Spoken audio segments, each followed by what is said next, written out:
कामाक्षीनगर थाना अंतर्गत कादुआ सरकारी उच्च प्राथमिक विद्यालय लुट होईछि। गत राति विद्यालय श्रेणीगृह और प्रधान शिक्षक कार्यालय ताला भांगी लक्षाधिक टंकार सामग्री लुटि नहीं दुर्बृत्त।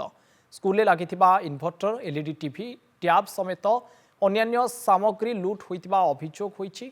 आज सकाळु शिक्षक माने स्कूल में पहुंची लुट होता देखा पाइथिले। विभिन्न श्रेणीगृहर ताला भंगा जाइथिबा देखि शिक्षक माने स्कूल अध्यक्ष और ग्रामवासी एवं पुलिस को खबर देथिले।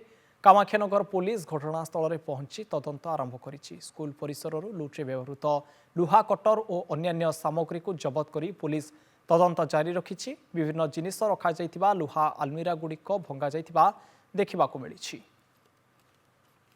बर्तमान सबू घर ताला भांगी जाइए आमर इनभर्टरटा आउ प्लस टीवीटा 43 इंच टीवीटा से भांगी जाइए। चाउल घर रूमटा अवश्य सब खोलाई भंगाई चाउल फल जाए कि अलग जिन सब सब ये आम चाहूँ कि जेहेतु गवर्नमेंट पिला जिनस ये कि गोटा कि आम फेरी पाई चिंताधारा कर पशिला बेलू देखिए इनभर्टरटा नहीं जाइए आमर गोटे स्मार्ट एलईडी टीवीटे से मिल जाइए आउ कि जिनस नहीं जोड़ा कि आम जानी पारुनु।